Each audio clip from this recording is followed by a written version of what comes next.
नमस्कार। Corona update सम्बन्धी विशेष कार्यक्रममा यहाँलाई हार्दिक स्वागत छ। म हुँ प्रकाश गिरी। कोरोना भाइरसको संक्रमण नेपालमा फैलिएको छ र 101 जना मानिसहरू यो रोगबाट संक्रमित भएका छन् भने अहिलेसम्म 22 जना मानिसहरू डिस्चार्ज भएका छन् र अझै करिब 8 जना मानिसहरू डिस्चार्ज हुने भनेर भनिएको छ। तर संक्रमणको संख्या 100 नागिसकेपछि प्रधानमन्त्री केपी शर्मा ओलीकै भनाइ आएको छ कि रोग अब अलिकति डरलाग्दो ढङ्गबाट आएको छ, सचेत रहौं भनेर। करिब 2-3 साता अगाडि प्रधानमन्त्रीकै भनाइ थियो कि रोगले हामीलाई खास असर गर्न सक्दैन, हामी सचेत छौं, लकडाउन गरिएको छ र हाम्रो विशिष्ट प्रकारको अवस्थितिले गर्दाखेरि खास असर गर्दैन भनेर। तर 3 सातापछि प्रधानमन्त्रीकै भनाइ फेरिएको छ, स्वास्थ्य मन्त्रीको भनाइ फेरिएको छ। अर्थात् हामी अब खतराको घण्टी बजिरहेको छ र त्यसबाट संक्रमित भइरहेका छौं, यसबाट हामीले जोगिनु पर्नेछ। फरक प्रसंग हो कि यो रोगको संक्रमण देखिएर पनि हामी कहाँ यो सिरियस केसहरू छैनन्। जो बिरामी भएका छन् ती बिरामी भएका मानिसहरू पनि सामान्य अवस्थामा रहेका छन्, उनीहरूको उपचार भइरहेको छ र अहिलेसम्म उपचार गरेरै 22 जना मानिसहरू घर फर्किसकेका छन् र यो घर फर्कने मानिसहरू जति छन् र संक्रमणको दर पनि उत्तिकै बढिरहेको छ। यो हाम्रो लागि डरलाग्दो पक्ष बनेको छ। यो खेलाची गर्ने विषय बनेको छैन र कोरोना भाइरस यसकारण पनि डरलाग्दो बनेको छ कि यसले कति मानिसलाई बिरामी बनायो, कति मानिसलाई यो रोग लाग्यो भन्ने कुरा मात्र होइन, कोरोनाले देशलाई नै आघात बनाएको छ। यो हामीले ध्यान दिनुपर्ने कुरा हो। व्यक्ति कति बिरामी भए, कति यस रोगकै कारणले सख्त घाइते छन्, यस्ता कुराहरू अब गौण बनेका छन्। महत्त्वपूर्ण कुरा चाहिँ कोरोनाले देशलाई कति जर्जर बनाएको भन्ने कुरा रहेको छ। र 1.5 महिना नागिसकेको छ लकडाउन भएको। जेठको 5 गतेसम्म लकडाउन थपिएको छ र आजबाट फेरि अर्को चरणको लकडाउन प्रारम्भ भएको छ। मानिसहरूलाई हुकुस मुकुस भएको छ, तर कोरोनाको संक्रमण बढ्दै जाँदाखेरि अब कोरोना भाइरसबाट जोगिनको लागि लकडाउन गर्नुपर्ने बाध्यता पनि रहेको छ। सँगसँगै लकडाउनसँग रहेर अर्को विकल्पहरू के हुन सक्ने छन् भन्ने तर्फ पनि हामीले ध्यान दिनुपर्नेछ, सरकारले यसतर्फ ध्यान दिनुपर्नेछ। र विश्वमा लकडाउनको विकल्पहरू खोज्न थालिएको छ। जस्तो कोरोनाको दर बढेको छ पाकिस्तानमा, तर पाकिस्तानले लकडाउन खुला गर्ने निर्णय गरेको छ। भारतले उद्योग धन्दाहरूलाई सञ्चालन गर्ने निर्णय गरेको छ। नेपालले पनि 42 किसिमका उद्योगहरू सञ्चालन गर्ने भनेर सूची प्रकाशित गरेको छ र यो कामलाई अघि बढाउने भनेको छ उसले। र विश्वमा यस खालको गतिविधि भइरहँदाखेरि कम क्षति भएर दक्षिण कोरियाले रोगलाई नियन्त्रणमा लिएको छ। जम्मा 2 जना मानिसको मात्रै कोरियामा मृत्यु भयो, तर बाँकी सबै कुरालाई उसले नियन्त्रण गर्न सक्यो। अमेरिका सबैभन्दा धेरै संक्रमित हुनु पुग्यो यो रोगको कारणले र यो रोगबाट उसले अहिले पनि मुक्ति पाउन सकिरहेको छैन। र अमेरिकामा अहिलेसम्म यो रोगको कारणले मात्रै 76,928 जना मानिसले मृत्युवरण गर्न परेको छ भने यो 24 घण्टाको बीचमा 2129 जना मानिसको मृत्यु भएको छ र अहिलेसम्म 12,92,000 मानिसहरू अमेरिकामा संक्रमित भएका छन् भने विश्वभर 39 लाख भन्दा बढी मानिसहरू यो रोगबाट संक्रमित भएका छन् र विश्वभर 2,70,426 जना मानिसको मृत्यु भएको छ र यो 24 घण्टामा मात्रै 5589 जना मानिसको मृत्यु भएको छ। निश्चय पनि यो सानो संख्या होइन। यो रोगले विश्वलाई कब्जामा लिएको छ र मानिसहरू घरभित्र सीमित हुनु परेको छ। र आधुनिक समाजमा र 21औं शताब्दीमा सम्भवतः कुनै पनि मानिसहरूले र विज्ञानले ती अकल्पनीय स्थितिको कल्पना गरेको थिएन होला, तर त्यसको हामीले सामना अहिले गर्नु परिरहेको छ र विश्वको महाशक्ति अमेरिकालाई नै यसले हावा कावा खेलाइरहेको छ। अमेरिका जस्तै युरोपलाई पनि यो रोगले सताइरहेको छ र युरोपको बेलायतमा सबैभन्दा धेरै मानिसको अहिले मृत्यु भइरहेको छ। बेलायतमा यो गए राति मात्रै 539 जना मानिसको मृत्यु भएको छ र अहिलेसम्म कुल 30,615 जना मानिसको मृत्यु भएको छ बेलायतमा। यो त्यो बेलायत हो हो दर्शकबिन, जसले कुनै बेला विश्वमा आफ्नो साम्राज्य फैलाएको थियो र शासन गरेको थियो, त्यसलाई अहिले कोरोनाले ग्रस्त बनाएको छ र बेलायत जस्तै गरी युरोपका अन्य मुलुकहरूमा पनि समस्या देखिएको छ। स्पेन, इटाली यी देशहरूमा पनि समस्या देखिएको छ भने रुसमा पनि यो रोग फैलिन थालेको छ र 1,77,160 जना मानिसहरू संक्रमित भएका छन् र त्यहाँ अहिलेसम्म 1625 जनाको मृत्यु भएको छ भने यो 24 घण्टाको बीचमा 88 जना मानिसको मृत्यु भएको छ र यो रोगले जर्मनीले यो रोगलाई नियन्त्रणमा लिएको थियो, तर यो 24 घण्टामा त्यहाँ 117 जनाको मृत्यु भएको छ र कुल 7,392 जना मानिसको मृत्यु भएको छ। जर्मनीमा भने 1,69,430 जना मानिसहरू यो रोगबाट संक्रमित भएका छन्। युरोप र अमेरिकाको हामीले जुन कुरा गर्दैछौँ दर्शकबिन, युरोप र अमेरिका सँगसँगै अब दक्षिण अमेरिकी मुलुकहरू पनि यो रोगबाट ग्रस्त हुन थालेका छन् र त्यो रोगबाट ब्राजिल अहिले असाध्य धेरै संक्रमित भएको छ र त्यहाँ 1,35,693 जना मानिस संक्रमित भएका छन् भने यो रोगकै कारणले ब्राजिलमा 9,188 जना मानिसको मृत्यु भएको छ र यो 24 घण्टामा 600 जना मानिसको मृत्यु भएको छ। ब्राजिलमा यो चान्चुने संख्या होइन, ठुलो संख्या हो र यो संख्या ब्राजिलपछि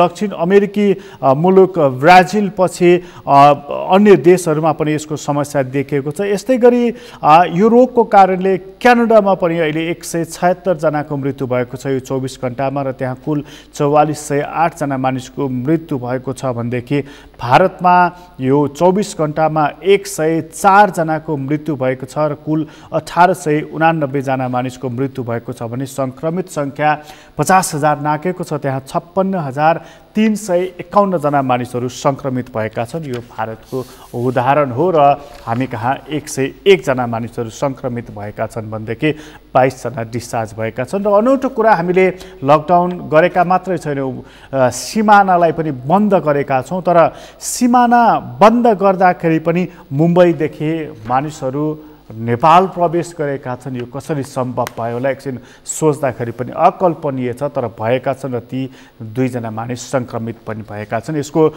ताजा स्थिति हामी बुझ्नेछौँ। कपिलवस्तुमा हाम्रा सहकर्मी हुनुहुन्छ रमेश मिश्र, त्यहाँको स्थिति बुझ्नेछौँ। त्यहाँ 2 जना मानिसहरू संक्रमित भएका छन्। रमेशजी। हजुर प्रकाशजी, जस्तो अब यो 2 जना मानिसहरू संक्रमित भए, 2 जना मानिसहरू पनि मुम्बईदेखि आएको कुराहरू आएको छ, कसरी त्यत्रो लामो यात्रा गरेर सिमाना पनि काटेर, मतलब कसरी सम्भव भएको रहेछ? के जानकारी छ तपाईँ यसबारेमा? म अहिले कपिलवस्तु जिल्लाको सदरमुकाम तौलियावा स्थित बजारमै छु र अहिले यहाँको अवस्था हेर्नु पर्दा भने जुन हिजो 2 जना चाहिँ कोरोनाको पोजिटिभ जुन भेटियो, त्यसले गर्दा अहिले जिल्लामा धेरै सुरक्षा सतर्कता अपनाइएको अवस्था देखिन्छ र जुन तिनीहरू जुन भित्रीय नेपाल त्यो चाहिँ तिनीहरू भारतको मुम्बईबाट ट्रकमा बसेर यहाँ बार्डरसम्म आएर बार्डरमा चाहिँ राति तिनीहरू 2 बजे 23 गतेको राति 2 बजे जुन भित्रिए छन् त्यो चोरी नाकाबाट नै भित्रिए तिनीहरू र भित्रिएपछि आफ्नो गाउँमा आएपछि तिनीहरू मात्रै क्वारेन्टाइनमा, गाउँलेको दबाउमा मात्रै क्वारेन्टाइनमा गएर त्यो क्वारेन्टाइनमा जब तिनीहरूको स्याब परीक्षणको लागि पठाइयो त्यसमा चाहिँ 2 जनाको चाहिँ पोजिटिभ देखिएको रहेछ। रमेश, जस्तो अब यो उनीहरू त 2 जना भित्री बाटोबाट लुक्दै भाग्दै आफ्नो घरमा आयो, यो त कुनै ठुलो अपराध भएन, तर सीमा बन्द गरिएको बेलामा पनि उनीहरू आउन सक्दा रहेछन् भनेपछि अन्य मानिसहरू पनि आउन पनि सक्ने, जान पनि सक्ने रहेछन् भन्ने कुरा त यो घटनाले पनि देखायो। अब यी 2 जना मानिसहरू जस्तो अहिले संक्रमित भए, उनीहरूको अवस्था, स्वास्थ्य अवस्था चाहिँ कस्तो छ? हिजो जुन 2 जनाको चाहिँ स्याब परीक्षणको लागि जुन पठाइएको थियो त्यसको पोजिटिभ आएपछि आज बिहान 8 बजे चाहिँ 2 जनालाई बुटोलको कोरोना अस्पतालमा चाहिँ तिनलाई यहाँबाट एम्बुलेन्समा पठाइएको अवस्था छ र अहिले चाहिँ जिल्लाको सुरक्षा सतर्कता पनि बढाइएको छ। प्रकाश, मतलब उनीहरूको स्वास्थ्य चाहिँ कस्तो छ? उनीहरू धेरै बिरामी जस्ता देखिन्छन् कि अथवा रोगको लक्षणहरू उनीहरूमा देखिएको थियो कि थिएन? उनीहरू कस्तो अवस्थामा छन्?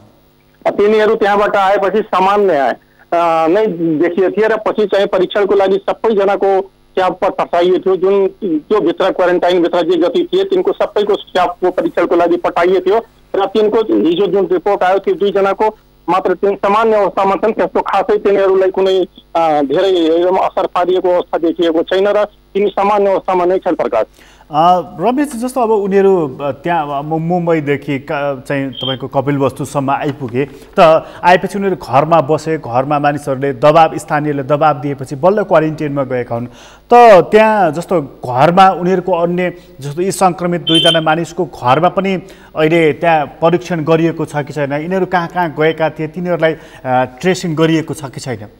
तिनीहरू सोझै त्यहाँ भारतबाट आएपछि तिनीहरू सोझै चाहिँ घरमा नै पसे र गाउँलेको दबाव र घर परिवारको दबावमा नै तिनीलाई क्वारेन्टाइन भित्र्याइयो र तिनको घर परिवारको पनि अहिले चाहिँ त्यहाँ परीक्षणको लागि तयारी भइरहेको अवस्था चाहिँ हाम्रो प्रमुख जिल्लाधिकारीज्यूले नै जानकारी दिनुभएको छ। प्रकाश रमेश, जस्तो यी दुवैजना के एउटै घरका मानिस त होइनन् होला, पक्कै पनि फरक फरक घर होला। त उनीहरूको घरको अवस्था, उनीहरूको घरमा अरूलाई यो रोगको सङ्क्रमण छ कि छैन? अहिले त तिनीहरूको अवस्था त्यस्तो देखिएको छैन र अब पछि चाहिँ अब के हुन्छ त्यो चाहिँ भन्न यकिन गर्न सकिएको छैन र त्यसको तयारी तिनीहरूको परीक्षणको लागि पनि तयारी भइरहेको छ। भनेपछि अनि जस्तो अहिले चाहिँ कपिलवस्तुमा अब 2 जना मानिसहरू सङ्क्रमित देखिए, त्यसपछि त्यहाँको लकडाउनको अवस्था चाहिँ के छ र जस्तो अब तपाईँले जुन भन्नुभयो भने बोर्डरबाट उनीहरू राति लुकीछिपी आए, त्यो बोर्डरलाई चाहिँ अझ टाइट गर्नको लागि चाहिँ कस्तो विधि अप्नाइँदैछ त्यहाँ? अब यहाँ भन्नुपर्दा भने अहिले सुरक्षा विशेष समितिको चाहिँ बैठक बसेको छ र प्रमुख जिल्लाधिकारीको नेतृत्वमा र उहाँले चाहिँ अहिले अब के कसरी बोर्डरबाट कसरी सिलगाहरू झन् चाहिँ सुरक्षा कसरी कडा पार्न सकिन्छ भनेर त्यो विषयमा छलफल गर्दै हुनुहुन्छ र हिजो चाहिँ जुन कपिलवस्तुमा अथवा देशभरि जुन आधी बेरी आयो त्यसले गर्दा पनि धेरै मान्छे त्यो भित्र केही समय पर्खेर नै पसेको अवस्था देखिन्छ। प्रकाश अनि जस्तो अब त्यो बोर्डर जस्तो यी 2 जना त आएको कुरा थाहा भयो, अलि सङ्क्रमित भइसकेपछि थाहा भयो, अन्य मानिसहरू पनि त्यसरी लुकीछिपी त्यो हाम्रो सिमानाबाट आउने पनि जाने पनि त्यस्तो गरिरहेका छन् होला? रमेशजी, के छ जानकारी, के छ तपाईँलाई यसमा? त्यस्तो देखिएको छैन र लुकीछिपी आउनेको चाहिँ जस्तै पहिला चाहिँ अब हिजो भन्नुपर्दा भने जुन 8 बजे बिहानको आधी आयो र पानी पर्यो, त्यो अवस्थामा चाहिँ एकदम प्रशासन र प्रहरीहरू चाहिँ बिचाराउ भए र त्यही अवस्था मौका छुपी धेरै मात्रामा लगभग पसेको अवस्था देखिन्छ। प्रकाश अनि जस्तो कपिलवस्तुमा अरू अब जस्तो यो 2वटा केस त भइहाल्यो, बाँकी चाहिँ त्यहाँ जस्तो बाँकीको स्वास्थ्य परीक्षण गर्ने ती कामहरू चाहिँ कतिको भइरहेको छ? अब कपिलवस्तु अरू बाँकी सबैको स्वास्थ्य परीक्षणको लागि स्याब परीक्षणको लागि पठाइएको छ र तिनीहरूको त्यस्तो खासै अवस्था देखिएको छैन र जुन पछि चाहिँ हिजो पनि भित्रिएछन् कपिलवस्तुमा तिनको पनि स्याब परीक्षणको लागि तयारी हुँदैछ। प्रकाश हिजो चाहिँ कहाँबाट भित्रियो रमेशजी? त्यही जुन अहिले हजुरले पहिला भने मैले जुन हिजो बिहान 8 बजे कपिलवस्तु अथवा देशभरि जुन आधी बेरी आयो त्यो पानी र हुरीले गर्दा त्यो मौका छुपी चाहिँ धेरै मात्रामा मान्छेहरू भित्रिएछन् र तिनलाई तुरन्तै चाहिँ गाउँले र तिनको घर परिवारकै दबावमा क्वारेन्टाइनमा ठाउँ राखिएको अवस्था छ। प्रकाश भनेको उनीहरू भारतबाट चाहिँ त्यो आधी हुरी आइरहँदाखेरि त्यही मौका छोपेर भारतबाट नेपाल प्रवेश गरेका हुन्? त्यही मौका छोपेर अनि अब त्यो यस्तो आदि थियो, अलिक चाहिँ त्यहाँ टिक्नै नसक्ने अवस्था थियो पुलिस प्रशासनको, त्यही भएर त्यही मौका छोपेर नै भित्रिएको छन् तिनीहरू। तिनीहरू के नेपाली नै हुन् कि भारतीय? नेपाली नै हुन् र तिनलाई फेरि गाउँकै दबाव र तिनको घरकै दबावमा तुरन्तै चाहिँ गाउँमा नपसालिकन नै क्वारेन्टाइनमा सोझै राखिएको छ। रमेशजी, तपाईँलाई धेरै धन्यवाद जानकारीको लागि।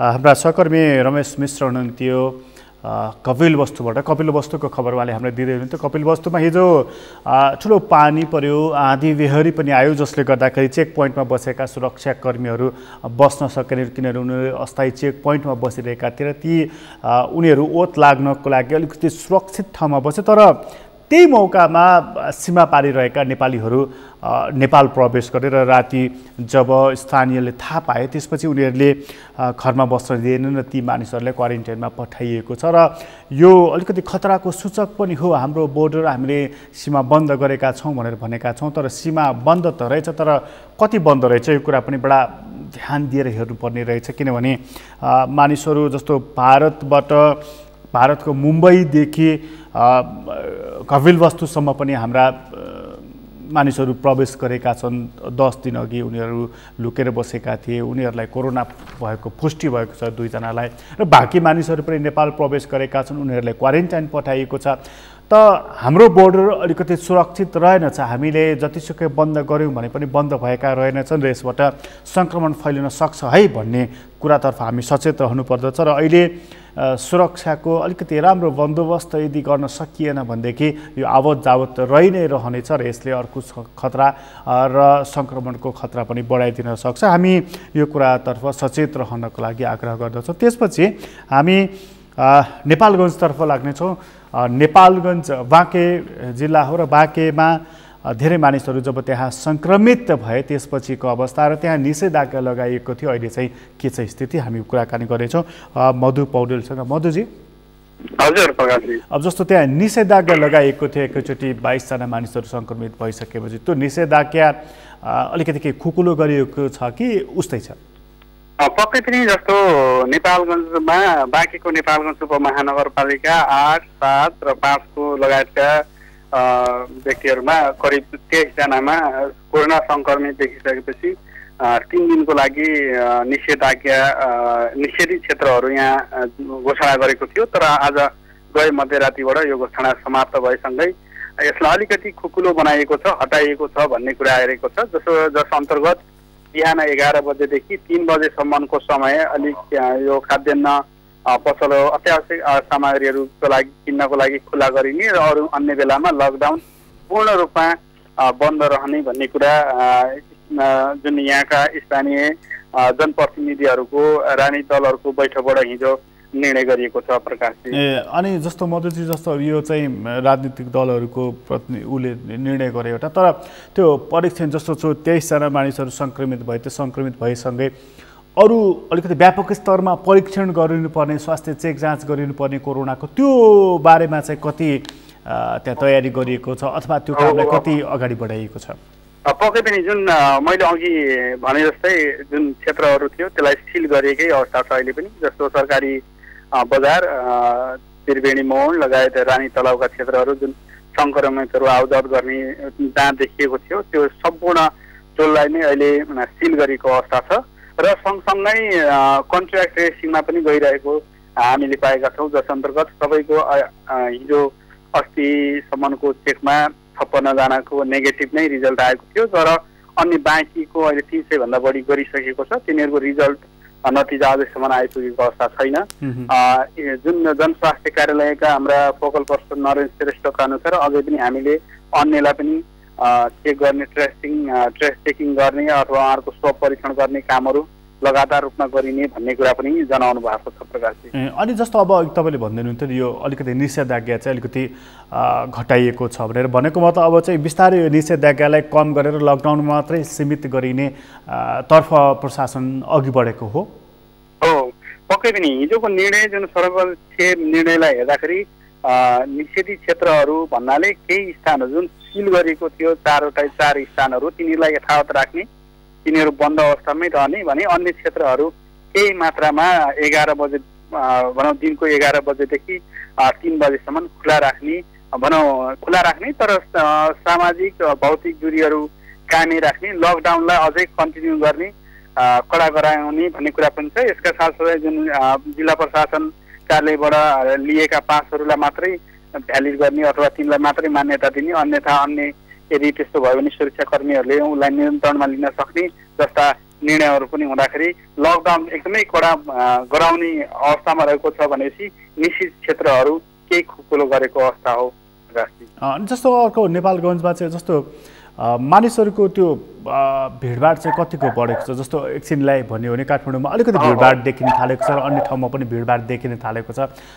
नेपालगञ्जमा जस्तो निषेधाज्ञा पनि अलिकति खुकुलो हुँदै गएको, अब त्यो कस्तो अवस्था छ त्यहाँ? एकदमै जस्तो 11 बजेदेखि 3 बजेसम्म अझै पनि यहाँको स्थानीय अथवा यहाँको स्थानीय प्रशासनले बुझाउन नसकिरहेको अवस्था हो अथवा यहाँको स्थानीय आफैले पनि नबुझ्न चाहिरहेको अवस्था हो कि भन्न सक्ने अवस्था छैन। तर जुन तरिकाले स्थानीय प्रशासनले 11 बजेदेखि 3 बजेसम्म निषेधित क्षेत्रहरू खुला राखिने भन्ने जुन अर्थले सूचना जारी गरेको छ। त्यसलाई हेर्दाखेरि अहिले पनि हामीले हेर्न सक्छौँ बजारमा मान्छेहरू अब भनौँ न निर्वाध रूपमा हिँडिरहेको अवस्था पनि देखिन्छ, जसले गर्दाखेरि जुन नेपालगञ्जमा एकैचोटि 22 जना 23 जनाको जुन पोजिटिभ आयो त्यसले त्यो क्रम अझै बढ्ने हो कि भन्ने कुरा पनि हुनसक्छ। किनभने 23 जना 22 जनाले अन्य कतिजनालाई सम्पर्कमा आए अथवा कतिलाई भेटे भन्ने कुरा पनि अझै छ।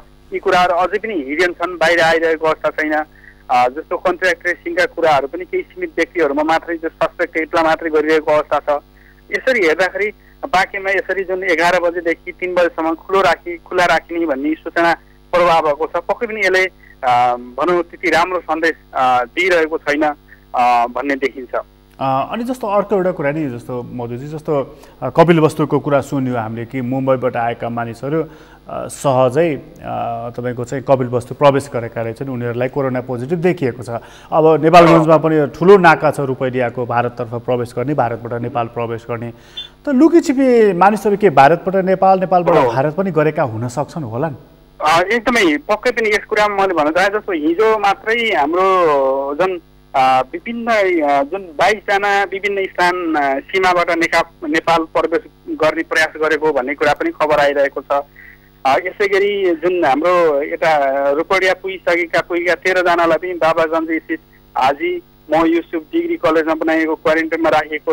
यसरी हेर्दाखेरि अहिले पनि जस्तो हाम्रो यहाँ नेपाल जुन सिमानाका रुपडिया अथवा नरैनापुरका केही 4-5 वटा जुन खुला सीमाहरू छन्, नरैनापुर गाउँपालिका र नेपालगञ्ज उपमहानगरपालिका विशेष गरी भारतीय सीमा क्षेत्रसँग जोडिएका यी पालिकाहरू हुन्, स्थानीय तह हुन्, जसमा एउटा नेपालगञ्ज रुपडिया जमुना सिमानाका भयो भनेपछि नेपालगञ्जको, अर्को नरैनापुरको छ। नरैनापुरबाट पनि 13 जना 21 जना जुन 21 गते वैशाखको 21 गते आएका थिए, जुन नेपाली नागरिक नै हुन्। उनीहरू अहिले उही नरैनापुर स्थित क्वारेन्टाइनमै बसिराख्नु भएको छ भन्ने कुरा हामीलाई आएको छ। भनेपछि हिजो मात्रै यहाँबाट करिब 22 जना जति नेपाल प्रवेश गर्ने प्रयास गरेको भनेर पनि पाइएको छ प्रकाशजी। मधुजी तपाईँलाई धेरै धन्यवाद जानकारीको लागि। हाम्रा सहकर्मी मधु पौडेल हुनुहुन्थ्यो नेपालगञ्जबाट, त्यहाँको स्थितिको बारेमा जानकारी गराउँदै हुनुहुन्थ्यो। कपिलवस्तुको जसरी कुरा गऱ्यौँ हामीले, मानिसहरू सिमाना पार गरेर पनि नेपाल प्रवेश गरेछन्। नेपालगञ्जमा पनि अलिकति शङ्का देखिएको छ। 21 गते करिब 21 जना मानिसहरू प्रवेश गर्नको लागि सिमानासम्म पुगेको स्थिति पनि देखिएको छ र अब त्यहाँ एकैपटक 22 जना मानिसमा कोरोनाको सङ्क्रमण देखिसकेपछि नेपालगञ्जमा निषेधाज्ञा जारी गरिएको थियो र त्यो अब आजबाट चाहिँ 11 बजेदेखि 3 बजेसम्म त्यो निषेधाज्ञा हटाइएको छ भने साँझ र बिहानको टाइममा निषेधाज्ञा लगाइएको छ। र जब यो निषेधाज्ञा हटेको छ, मानिसहरू खुला रूपमा हिँडेका छन्, बजार पसल घुमेका पनि दृश्यहरू पनि देख्न सकिन्छ नेपालगञ्जमा। र यो लकडाउनले गर्दाखेरि अलिकति मानिसहरू रोकिएका थिए, निषेधाज्ञाले पनि रोकिएका थिए। तर अब बिस्तारै यो समय जति धेरै बित्दै गइरहेको छ, यसले सम्भवतः मानिसहरूलाई एक किसिमको पिरलो भएको पनि हुन सक्दछ। तर रोग र स्वास्थ्य सबैभन्दा ठुलो कुरा हो र त्यसको शत्रु रोग हो र त्यसबाट जोगिनको लागि लकडाउन लगाइएको भन्ने कुरालाई पनि हामीले ख्याल गर्नुपर्दछ। मुख्य कुरा चाहिँ सिमाना बन्द गरिएको भनेर जुन भनिएको थियो, सिमाना त बन्द छ, तर सिमाना बन्द भए पनि लुकीछिपी आउने क्रम या जाने क्रम चाहिँ भइ नै रहेको रहेछ। केही उदाहरणहरू पनि देखिन थालिसकेको छ र केही घटनाहरूलाई विश्लेषण गर्ने हो भनेदेखि त्यो देख्न सकिन्छ। यो अवस्थाले गर्दाखेरि हामीले सिमानालाई जति टाइट गर्नुपर्ने हो, सुरक्षाकर्मीहरू जति परिचालन गर्नुपर्ने हो, यो अवस्थामा त्यति गर्न नसकिएको कुरालाई पनि हामीले ध्यान दिनुपर्दछ। किनभने मानिसहरू आइरहेका छन् र उनीहरूमा कोरोनाको सङ्क्रमण पनि देखिराखिएको छ। यो बडा डरलाग्दो कुरा हो र यो डरलाग्दो कुरालाई हामीले ख्याल गर्नुपर्दछ, सरकारले पनि ध्यान दिनुपर्दछ। यो कोरोना भाइरसको सङ्क्रमण फैलिएर बढेर नेपालमा 101 जना मानिस सङ्क्रमित भएका छन् भनेदेखि यो सङ्क्रमणको दर बढ्दै जाँदाखेरि कम्युनिटी लेभलमासम्म पुगेको कुरा नेपालगञ्जको उदाहरण बनेको छ र यसलाई कसरी नियन्त्रणमा ल्याउने भनेर कन्ट्याक्ट ट्रेसिङ त भनिएको छ, तर उनीहरू कति मानिससँगको संसर्गमा आएर ती सबै मानिसहरूको परीक्षण भयो कि भएन, गर्न सकियो कि सकेन भन्ने चाहिँ प्रश्नको रूपमा रहिरहेको छ। कतिपयमा ऱ्यापिड टेस्ट गरिएको छ, कतिपयलाई PCR टेस्ट गरिएको छ र ऱ्यापिड टेस्टले अहिलेसम्म हामीलाई राम्रो नतिजा दिइरहेको छैन। यसलाई धेरै भरपर्दो अवस्था मान्न पनि सकिँदैन। त्यसै कारणले पनि हामीले अलिकति सचेत हुनुपर्ने अवस्था देखिएको छ। र कोरोना भाइरस केवल नेपालमा मात्र होइन, संसारभर नै यसले पन्जा फिजाइरहेको छ र हिजो जसरी भन्ने गरिन्थ्यो युरोप र अमेरिकालाई यसले बढी सङ्क्रमणको एउटा हटस्पट बनाएको छ भनेर, अहिले अब जस्तो दक्षिण अमेरिकी मुलुक र दक्षिण एसियाको भारतमा पनि जो अब यो रोग फैलिनु थालेको छ, त्यसले गर्दाखेरि हामीलाई अलिकति चिन्ताग्रस्त बनाइदिएको छ। र कतै रोग फैलियो र कम्युनिटी लेभलमा गयो भनेदेखि यसले ठुलै समस्या पो ल्याउने हो कि भनेर स्वयं प्रधानमन्त्रीले पनि चिन्ता जाहेर गरेकै स्थितिबाट पनि बुझ्न सकिन्छ कि अवस्था नाजुक बन्दै गइरहेको छ। हामी सचेत हुनुपर्ने अवस्था बनिसकेको छ। अब एकछिन हामी झापातर्फ लाग्नेछौँ। झापामा हाम्रा सहकर्मी पूजन घिमिरे हुनुहुन्छ र त्यहाँको स्थिति बुझ्दैछौँ। पूजनजी। हजुर हजुर प्रकाशजी। जस्तो झापाको अवस्था के छ अलिकति बताउनुहोस् त। प्रकाशजी, यो कोरोना भाइरसको सङ्क्रमण नियन्त्रणका लागि यो लकडाउन जुन छ सरकारले गरेको, यो जारी अवस्थामै छ। यहाँका विभिन्न सहरहरूमा पनि लकडाउनको प्रभाव परेकै अवस्था छ। पछिल्लो दिनहरूमा लकडाउन चाहिँ केही खकुलो गरिए पनि हालसम्म लकडाउनको कार्यान्वयन भइरहेकै अवस्था छ भने झापामा हालसम्म दमक नगरपालिका वडा नम्बर 3 र बारादशी गाउँपालिका वडा नम्बर 4 मा एक गरी 2 जना कोरोनाका सङ्क्रमित बिरामीहरू फेला परेका छन्। उनीहरूलाई अहिले उनीहरूको चाहिँ कोशी अञ्चल अस्पतालमा चाहिँ अस्पतालको आइसोलेसन कक्षमा राखेर उनीहरूको चाहिँ उपचार भइरहेको अवस्था छ। प्रकाशजी, जस्तो दृश्यमा पनि हामी देख्न सक्छौँ पूजनजी कि अब तपाईँ जुन बोल्दै हुनुहुन्छ पृष्ठभागमा मानिसहरू छाता ओढेर हिँड्दै गरेको, जस्तो लकडाउन त छ तर लकडाउन भए पनि मानिसहरू सडकमा फाटाफुटा हिँडेको आदि इत्यादि पनि देख्न सकिँदो रहेछ भनेको के बिस्तारै यसको उल्लङ्घन पनि हुन थालेको हो? प्रकाशजी, लकडाउनको यो जुन 1 महिनाको अवधि कटेर यता आयो, त्यो भए पछाडि धेरै लामो समय अगाडिबाट सर्वसाधारणहरू चाहिँ लकडाउनको अवस्थामा घरमै बसिरहेको भएको कारणले पनि हुनसक्छ। अहिले बिस्तारै बिस्तारै दिउँसो पख पनि जस्तो स्थानीय प्रशासनले चाहिँ यहाँ बिहान 6 बजेदेखि झापामा चाहिँ बिहान 6 बजेदेखि 11 बजीसम्मको लागि दैनिक उपभोग्य वस्तुहरू खरिद गर्नका लागि, औषधि जन्य पदार्थहरू खरिद गर्नका लागि समय तोकेको छ बाहिर निस्किने। तथापि त्यो समयभन्दा अन्य समयमा 11 बजी पछाडि पनि यो लकडाउनको समय लम्बिँदै गएर हुनसक्छ। घर सर्वसाधारणहरू चाहिँ केही मात्रामा मध्य दिउँसो समेत बेलुकी पख अझै अलिक भिडभाड सहित बाहिर निस्किने गरेका छन्। अहिले यसलाई उल्लङ्घनै चाहिँ नभनिहालौँ, तर पनि सामान्य केही दिन अगाडिको अनुपातमा सर्वसाधारणहरू चाहिँ सडकमा केही देख्न सकिने अवस्था छ। प्रकाशजी, अहिले पूजनजी जस्तो अब यो लकडाउनको एउटा स्थिति भयो, अर्को कुरा चाहिँ जस्तो यो सीमावर्ती क्षेत्र भयो, जस्तो त्यहाँबाट भारत प्रवेश गर्न सक्ने मुख्य नाका पनि छ मेचीबाट, जस्तो कपिलवस्तुको हामीले कुरा गऱ्यौँ, नेपालगञ्जको कुरा गऱ्यौँ, एकछिन झापाको कुरा गऱ्यौँ। जस्तो हाम्रो सीमा चाहिँ हामीले बन्द छ भनिएको छ तर वास्तवमै कति बन्द छ पूजनजी? जस्तो चाहिँ कपिलवस्तुमा त मानिसहरू भित्र आएको बाहिर गएको पनि देखियो, झापामा पनि कतै त्यस्तो अवस्था त छैन? प्रकाशजी, सुरुवाती दिनहरूमा लकडाउनको जुन सुरुवाती दिनहरू थियो त्यो अवस्थामा भारतका विभिन्न सहरमा काम गर्न तथा पढ्नका लागि गएका सर्वसाधारणहरू चाहिँ देश फर्कने क्रम थियो। त्यो क्रममा चाहिँ काँकरभिट्टा नाकामा पूर्वी मुख्य नाका जुन छ त्यो नाकामा सर्वसाधारणहरूको उल्लेख्य भिड थियो। उनीहरूलाई गृह मन्त्रालयको सहकोटी समन्वयमा उनीहरूलाई चाहिँ नेपाल प्रवेश गराएर क्वारेन्टाइनमा राखिसके पछाडि अहिलेको अवस्थामा भने जुन नेपालको पूर्वी भाग छ यो भारतको बङ्गाल राज्यसँग जोडिएको छ। त्यहाँ बङ्गालमा पनि लगभग 150 जनाभन्दा बढीको सङ्ख्याका मानिसहरू चाहिँ भारतका विभिन्न स्थानमा जस्तो बङ्गालको विभिन्न स्थानमा बसिरहेको अवस्था छ भने नजिकै सीमावर्ती पानी ट्याङ्की सहरमा समेत केही नेपालीहरू चाहिँ होटलमा आश्रय लिएर बसिरहेको भनेर हामीलाई जानकारी प्राप्त भएको छ। त्यस्तै गरिकन झापाको चाहिँ जुन दक्षिणी बेल्ट छ त्यो दक्षिणको चाहिँ भारतको बिहारसँग चाहिँ सिमाना जोडिएको छ। उक्त बिहारको विभिन्न ग्रामीण क्षेत्रहरूमा पनि 200 भन्दा बढी नेपालीहरू चाहिँ नेपाल प्रवेश गर्नका लागि सीमावर्ती भारतीय गाउँहरूमा बसेको भनेर हामीलाई जानकारी प्राप्त भएको छ। तथापि अहिले लकडाउनको अवस्था छ, त्यसका लागि सरकारको निर्देशन निर्णय बिना चाहिँ उनीहरूलाई नेपाल प्रवेश गराउन सक्ने अवस्था छैन। त्यो कारण यहाँको स्थानीय प्रशासन र उनीहरू पनि अहिले सरकारकै निर्णयको प्रतीक्षामा रहेको भनेर हामीले भन्न सक्छौँ। प्रकाशजी, जस्तो अब उनीहरू चाहिँ के अपेक्षा गरिरहेका छन् कि नेपालमा प्रवेश गर्न दिइयोस् भनेर भनिरहेका छन् भनेदेखि त्यहाँको स्थानीय प्रशासनको भनाइ चाहिँ के रहेको छ? जस्तो अहिले जुन लकडाउन जारी गरिएको छ अहिले पनि जारी नै छ। यो लकडाउन कार्यान्वयनका लागि स्थानीय प्रशासन सहरै लागिरहेको छ। यो लकडाउन कार्यान्वयन गर्नकै लागि जस्तो भारतमा पनि लकडाउनकै अवस्था छ।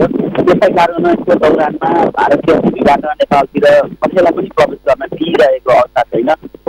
त्यही कारणले उनीहरू सीमावर्ती विभिन्न सहरहरूमा विभिन्न ग्रामीण बस्तीहरूमा चाहिँ नेपालीहरू नेपाल प्रवेश गर्नका लागि पर्खेर बसिरहेको अवस्था छ। तथापि स्थानीय प्रशासनले मात्रै त्यो विषयमा चाहिँ डिसिजन लिन नसक्ने भएका कारणले गर्दा उनीहरू चाहिँ सरकारको निर्णयको प्रतीक्षामा छन्। पुजनजी, जस्तो अर्को एउटा कुरा जान्न चाहे, जस्तो अब आजबाट चाहिँ सरकारले करिब 42 किसिमका उद्योगहरू खुला गर्ने भनेर सूचना सार्वजनिक गरेको छ। झापामा कयौँ उद्योगहरू रहेका छन्, चिया बगानहरू रहेका छन्, त के तिनीहरू आजबाट सञ्चालनमा आएका छन्? प्रकाशजी, जस्तो झापामा मात्रै नेपाल सरकार चिया विकास निगम अन्तर्गतको 6 वटा चिया बगान रहेको छ। त्यसै गरी निजी चिया बगानहरू पनि प्रशस्त मात्रामा उल्लेख्य सङ्ख्यामा छन्। यो चिया बगानहरू चाहिँ केही दिन अगाडि लकडाउन सुरु भएको लगभग 15 दिन मात्र बितिसक्दा नै निश्चित स्वास्थ्य सुरक्षाका उपायहरू अपनाएर सामाजिक दूरी कायम गर्दै ती बगानहरूमा चाहिँ काम सञ्चालन भइसकेको अवस्था छ भने झापामा रहेका अन्य उद्योगहरू जस्तो मिल, धान पिसाउने मिलहरू भए, इटा उद्योग लगायतका उद्योगहरू भए, यी चाहिँ विभिन्न स्वास्थ्य सुरक्षाको व्यवस्था मिलाउँदै सुरुवाती लकडाउनको सुरुवाती दिनहरूबाटै केही दिन पछाडिदेखि नै सामान्यतया चलिरहेकै अवस्थामा छ भन्नुपर्छ प्रकाशजी हामीले। भनेपछि ती उद्योगहरू चाहिँ सीमित मात्रामा चल्न थालेका थिए, अहिले पनि चल्न थालिरहेका छन्। अनि जस्तो अर्को कुरा नि, जस्तो त्यहाँ केही मानिसहरूलाई जो सङ्क्रमित थिए, कोरोना भाइरसबाट सङ्क्रमित मानिस, उनीहरूलाई डिस्चार्ज गरिँदैछ विराटनगर भनेर पनि खबर आइरहेको छ। झापामै सङ्क्रमित भएका मानिसहरूको पनि उपचार भइ नै रहेको छ, उनीहरूको अवस्था के छ? प्रकाशजी, अहिले जो झापामा जसलाई 2 जना व्यक्तिहरूलाई चाहिँ कोरोना रोगको सङ्क्रमण देखिएको छ उनीहरूलाई विराटनगर स्थित कोशी अञ्चल अस्पतालको आइसोलेसन कक्षमा राखेर उनीहरूको उपचार भइरहेको छ भने अन्य जस्तो 1 नम्बर प्रदेशभरिका कोरोना सङ्क्रमणका बिरामीहरूलाई कोरोनाका बिरामीहरूलाई पनि सोही अस्पतालको आइसोलेसन कक्षमा राखेर उपचार गरिरहेको अवस्था छ। झापाबाट त्यहाँ लगिएका बिरामीहरूको चाहिँ अहिले उपचार चलिरहेको अवस्था छ भने जस्तो उदयपुरको भुल्केमा देखिएको जुन कोरोना भाइरसका बिरामीहरू छन् उनीहरूमध्ये 8 जनालाई चाहिँ अहिले 11 बजे पछाडि चाहिँ उक्त अस्पतालले डिस्चार्ज गर्ने भनेर हामीलाई खबर प्राप्त भएको छ। सम्भवतः यतिखेरसम्ममा कोशी अञ्चल अस्पतालले भुल्केमा जो फेला परेका थिए कोरोना सङ्क्रमणका बिरामीहरू उनीहरूलाई लगभग उनीहरूमध्ये 8 जनालाई लगभग डिस्चार्ज गरिसकेको अवस्था छ प्रकाशजी। अनि जस्तो हजुर पुजनजी, जस्तो अब अर्को एउटा कुरा नि, जस्तो अब यो तपाईँको चाहिँ जस्तो बजार पसलहरू चाहिँ जस्तो उद्योगहरू त खुल्ने भनेको छ, बजार पसलहरू चाहिँ कतिको खुलेको छन् झापामा, के छ स्थिति? जस्तो स्थानीय प्रशासनले बिहान 6 बजेबाट 11 बजेसम्मका लागि दैनिक उपभोग्य वस्तुहरू खरिद गर्नका लागि भनेर समय छुट्याएर खाद्यान्न, औषधि उपचार, फलफुल, तरकारीका पसलहरू चाहिँ खुल्ला गर्ने निर्णय गरेसँगै बिहान 6 बजेबाट 11 बजेसम्म चाहिँ प्राय झापाका मुख्य सहरका तरकारी, फलफुल, सागसब्जी, दुग्धजन्य साथै किरानाका पसलहरू चाहिँ खुल्ला अवस्थामै रहेका छन् प्रकाशजी। पुजनजी, तपाईँलाई धेरै धन्यवाद जानकारीको लागि। हाम्रा सहकर्मी पुजन घिमिरे हुनुहुन्थ्यो झापाबाट र झापाको स्थिति हामीले बुझ्न कोसिस गरेका थियौँ। झापाकै 2 जना सङ्क्रमित व्यक्तिहरू पनि कोशी अञ्चल अस्पतालमा उपचार गराइरहेका थिए र उनीहरूको अवस्था पनि सामान्य रहेको कुरा पनि उहाँले जानकारी गराउनु भएको छ। र यसरी झापाको स्थिति बिस्तारै सामान्य बन्दै गइरहेको छ र त्यहाँ कतिपय उद्योगहरू, खास गरी चिया बगान, इटा उद्योग लगायतका उद्योगहरू चाहिँ सीमित मात्रामा कर्मचारीहरू राखेर काम गर्न थालिसकेका छन् र ती उद्योगहरू खुल्ने क्रम पनि प्रारम्भ भएको छ। यसले अलिकति उद्योगको वातावरण बनिरहेको छ र कामको चाप पनि बिस्तारै बढ्नेछ र अलि त्यहाँ जस्तो लकडाउन अलिकति थोरै खुकुलो भएको जस्तो देखिएको छ र बिहान बेलुका त भिड हुने नै छ, साँझ दिउँसो पनि मानिसहरू यता कता हिँड्ने गरेको देखिएको छ झापामा। र यो झापाको स्थिति हो र झापामा अहिले अरू कुराहरूलाई भन्दा पनि बढ्ता चाहिँ लकडाउनलाई ध्यान दिएको छ र त्यसको पालना भएको कुरा हाम्रो सहकर्मीले जानकारी दिँदै हुनुहुन्छ। यसपछि हामी एकछिन मकवानपुरतर्फ लाग्नेछौँ। हेटौँडा प्रदेश नम्बर 3 बागमती प्रदेशको राजधानी पनि हो र त्यहाँको स्थितिको बारेमा कुराकानी गर्नेछौँ हाम्रा सहकर्मी रूपेश दुलालसँग। रूपेशजी, जस्तो अब हेटौडामा लकडाउन र आदि इत्यादि कुरा त हामीले बारम्बार तपाईँसँग गरि नै रहेका छौँ। तर आजबाट चाहिँ जस्तो सरकारले भनेको छ नि उद्योगहरू खोलाउने र त्यो जस्तो भनेर 42 किसिमका उद्योगहरू खोलाउने भनेर भनेको छ। अब हेटौडामा प्रशस्त त्यस्ता उद्योगहरू रहेका छन्, तिनीहरू के आजबाट खोल्न थालेका छन्, कामहरू सुरु भएको छ, के छ जानकारी? हजुर, सरकारको यो पछिल्लो निर्णयसँगै यो जिल्ला प्रशासन कार्यालय मकवानपुरमा बसेको कमान्ड पोस्टको बैठकले चाहिँ उद्योग कल कारखाना खुलाउनको लागि मकवानपुर उद्योग वाणिज्य सङ्घ लगायतलाई समन्वय गर्नको लागि आग्रह गरेको छ र यससँगै अब केही उद्योगहरू चाहिँ खुल्ने सम्भावना देखिन्छ। विशेष गरी अत्यावश्यक सेवाका उद्योगहरू र कम जनशक्तिमा सञ्चालन हुने टाइपका उद्योगहरू चाहिँ सञ्चालन हुने अवस्था अब खुल्न सक्ने अवस्था देखिन्छ। तर ठुलो समस्या भनेको अब मजदुरहरूकै समस्या हुन्छ, किन भन्दा विगतमा मजदुर त्यो लकडाउन भयो, उद्योगमा मजदुरहरू नराख्न भनियो, उद्योग बन्द गर्न भनियो, सबै मजदुरहरू आफ्नो गन्तव्यमा गइसकेका छन् र अब ती मजदुरहरू चाहिँ विभिन्न गन्तव्यबाट फेरि फर्केर मकवानपुर आउन त टाइम लाग्छ र राज्यले पनि लकडाउन गरेको छ, चहल पहल गर्न दिएको छैन। यसो हुनाले चाहिँ यहाँ रहेका सीमित मजदुरहरूको प्रयोग गरेर अब त्यस्ता उद्योगहरू चाहिँ सञ्चालनमा आउन सक्ने सम्भावना देखिन्छ प्रकाशजी। भनेपछि त्यो सीमित मजदुरहरू मार्फत चल्ने उद्योगहरू भनेका चाहिँ अब हेटौडामा चाहिँ के रहने भयो त रुपेशजी? हेटौडामा बहुराष्ट्रिय उद्योगहरू पनि छन्। विशेष गरी अब बहुराष्ट्रिय उद्योगहरूले त्यसलाई कसरी व्यवस्थापन गर्छन् यसबारेमा अहिलेसम्म उनीहरूले भनेका छैनन्। 2 दिन अगाडि मैले एकजना बहुराष्ट्रिय उद्योगका एकजना प्रतिनिधिसँग भेट भएको थियो मेरो, उहाँले भन्दै हुनुहुन्थ्यो अब उद्योग अब सुचारू भएन भने चाहिँ बहुराष्ट्रिय कम्पनीको म्यानेजमेन्टले प्यानिक बटम अर्थात् तपाईँहरूको सेवा सुविधामा कटौती हुन सक्ने सम्भावना पनि छ है भनेर चाहिँ भनेको अवस्था छ। यो अवस्थामा चाहिँ अब आफूले गर्नुपर्ने खर्चहरूलाई सकभर कटौती गर्दै जान भनेर उद्योगले भनिसकेको, बहुराष्ट्रिय उद्योगहरूले भनिसकेको अवस्था थियो। तर यो नीति आइसके पछाडि चाहिँ अब ती कामदारहरूलाई फेरि जुटाएर कसरी काम गर्ने भन्नेमा बहुराष्ट्रिय कम्पनीहरूको एउटा छ भनेदेखि समस्या छ भनेदेखि अर्को अब हाम्रो मकवानपुरमा चाहिँ विशेष गरी बहुराष्ट्रिय कम्पनीहरूसँगै आश्रित उद्योगहरू चाहिँ बढी छन्। जस्तो यहाँ एसियन पेन्ट छ, बर्जर पेन्ट छ, त्यसपछिबाट लिएर गएर अरू उद्योगहरू छन्, कार्पेट उद्योगहरू छन्, तिनीहरूसँग आश्रित उद्योगहरू चाहिँ बढी जसो हाम्रो यहाँ हेटौडामा छ। त्यो हुनाले ती उद्योगसँग सञ्चालन हुने अरू उद्योगहरूले चाहिँ अब त्यो उद्योग सञ्चालन नभइकन सञ्चालन गर्न सक्दैनन्, किन भन्दा सामान त उनीहरूलाई नै सप्लाई गर्नुपर्ने छ र सिधै मार्केटमा जाने उद्योगहरू, मैदा मिलहरू, पानी उद्योगहरू, बिस्कुट कारखानाहरू र दाना उद्योगहरू, यस्ता उद्योगहरू चाहिँ तत्कालै सञ्चालनमा हुन्छन् तर तिनीहरू पनि पूर्ण क्षमतामा सञ्चालनमा आउन सक्दैनन् किनकि कर्मचारीहरू विभिन्न जिल्लामा गइसकेका छन्। यिनीहरूलाई जुटाउनु पर्ने समस्या छ।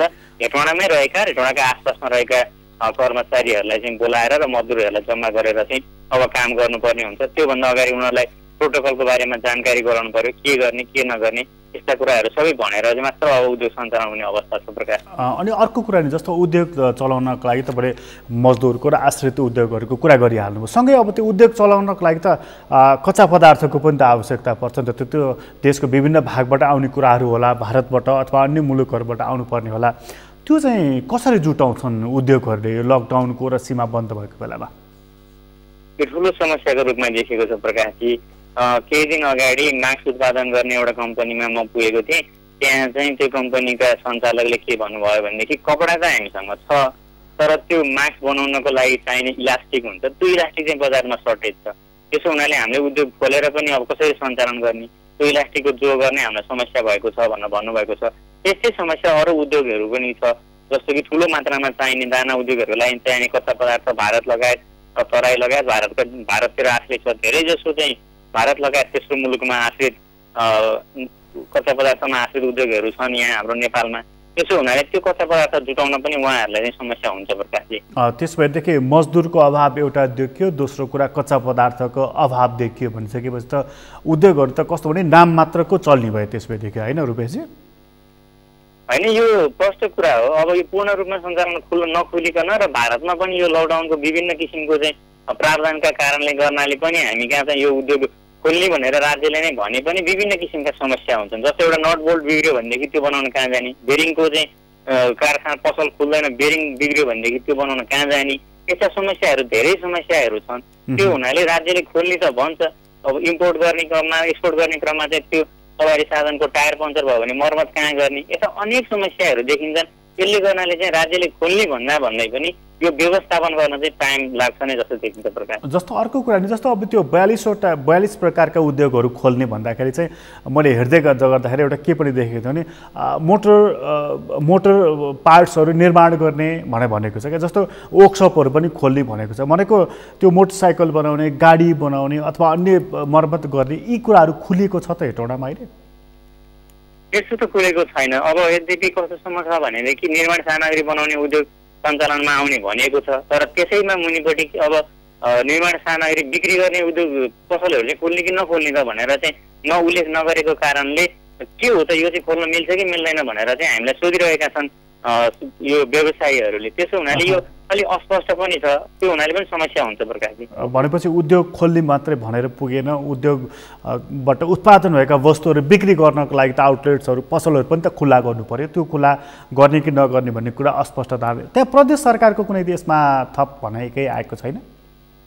अहिलेसम्म त प्रदेश सरकारले त्यसरी गरेको छैन। सङ्घीय सरकारको निर्णयहरूलाई नै कार्यान्वयन गराउनको लागि फलोअप गर्ने कामहरू चाहिँ गरिरहेको छ। अब यो पुरै सप्लाई चेनमै नै परिवर्तन गर्नको लागि त स्थानीय तहदेखि सङ्घीय सरकारसम्म नै यो कुरा चाहिँ समन्वय हुनुपर्ने हुन्छ। त्यो सामान त विभिन्न चरणमा चाहिँ विभिन्न ठाउँमा पुग्नुपर्ने हुन्छ। एउटा ठाउँमा एउटा किसिमको नियम हुन्छ, अर्को ठाउँमा अर्को किसिमको नियम हुन्छ। त्यसले गर्नाले पनि चाहिँ यो सप्लाई चेनमा त असर गर्छ नै। त्यसो हुनाले पनि अब यो उद्योग धन्दा कल कारखाना चलाउने कुरो गरिएको छ, तर यसलाई पूर्ण रूपमा सञ्चालन गर्नको लागि चाहिँ समस्या हुन्छ प्रकाशजी। रुपेशजी तपाईँलाई धेरै धन्यवाद जानकारीको लागि। हाम्रा सहकर्मी रुपेश दुलाल हुनुहुन्थ्यो मकवानपुर हेटौडाबाट। र हेटौडाको हामीले स्थिति बुझ्न खोजेका थियौँ। लकडाउन त छँदैछ, कोरोना भाइरसको सङ्क्रमणको खतरा पनि छँदै नै छ, तर मकवानपुरमा अहिलेसम्म कोरोना भाइरसबाट सङ्क्रमित भएका व्यक्तिहरू कोही पनि देखिएका छैनन् र त्यहाँ परीक्षणहरू पनि एक हिसाबले भइसकेको छ। यसपछि चाहिँ जस्तो कोरोना भाइरसको त्रास र भएको बिचमा सरकारले यो उद्योगहरू खुल्ला गर्ने भनेर भनेको छ र हेटौडामा त्यस्ता थुप्रै उद्योगहरू रहेका छन्। इटा उद्योगदेखि लिएर सिमेन्टदेखि लिएर अन्य उद्योगहरू पनि रहेका छन् र ती उद्योगहरू खुलाउनु पर्छ। तर उद्योग खुलाउनको लागि पहिला मजदुर चाहिन्छ, कच्चा पदार्थ चाहिन्छ र उद्योगसम्म पुग्न सक्ने वातावरण हुनुपर्नेछ।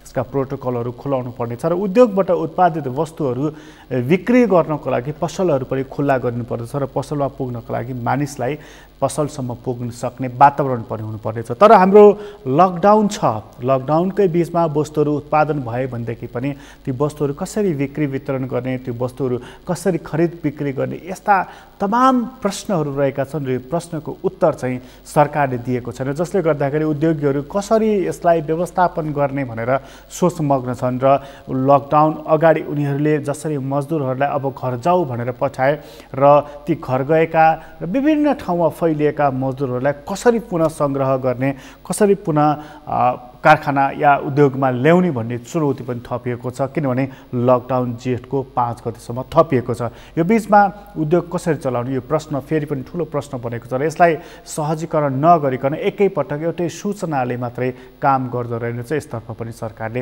ध्यान दिनुपर्नेछ र उद्योगको वातावरण चलाउनको लागि सरकार उद्योग मैत्री हुनुपर्दछ र त्यो उद्योग मैत्री भनेको केवल कारखाना चल्ने, कारखानाबाट आएको धुवा मात्र हेर्ने होइन, त्यो कारखाना चलाउनको लागि चाहिने हातहरूलाई पनि सरकारले हेर्नुपर्नेछ। त्यो नहेरेको कारणले गर्दाखेरि पनि अस्पष्ट निर्णय देखिएको रहेछ। अस्पष्ट निर्णयले हेटौडामा उद्योग खोल्ने त भन्यो तर खुलेका चाहिँ रहेनछन्। यो खालको स्थिति देखिएको छ भने झापाको हामीले कुरा गऱ्यौँ, त्यहाँ सीमित मजदुरहरू राखेर चिया बगानमा काम चाहिँ थोरै भइरहेको रहेछ। यो झापाको र हेटौडाको कुरा हामीले गऱ्यौँ। आजबाट सरकारले 42 किसिमका उद्योगहरू खोल्ने भनेको छ, खोल्ने वातावरण चाहिँ बनाएको रहेनछ। आजको कुराबाट यति कुरा बुझेको छ। यसपछि अब बजेट प्रारम्भ भएको छ, बजेट अधिवेशन संसदको, र त्यो बजेट अधिवेशन प्रारम्भ भइसकेपछि बजेटलाई कसरी व्यवस्थापन गर्ने, बजेटका स्रोतहरू के हुने भन्ने बारेमा सरकारले पर्याप्त छलफल गर्नुपर्नेछ र यो छलफल मार्फत एउटा निष्कर्षमा सरकार पुग्न सक्नेछ। र सँगै उसले लकडाउन अब जेठको 5 गते पछिको अवस्था के हुने भन्ने कुरालाई पनि सरकारले ध्यान दिनुपर्नेछ, त्यसतर्फ पनि हेर्नुपर्नेछ। र यो बिचमा उसले एउटा संवाद गरिकन, अन्तर्क्रिया गरिकन पनि यो बिचमा पनि गर्न सक्ने काम र कुराहरू के छन् भनेर ठाउँहरूको वर्गीकरण गरिकन पनि यसलाई लकडाउन खुकुलो गर्ने या लकडाउनलाई अझ कसिलो बनाउने यो कुरामा पनि उसले संवाद गर्न सक्नेछ। यो काम गऱ्यो भनेदेखि मात्रै हामीले कोरोनाको यो असरबाट मुक्ति पाउन सक्नेछौँ। कोरोना अपडेट सम्बन्धी विशेष कार्यक्रम अहिलेलाई यति नै। कार्यक्रमबाट म प्रकाश क्रीलाई बिदा दिनुहोस्। सगरमाथा टेलिभिजन हेर्दै गर्नुहोला। नमस्कार।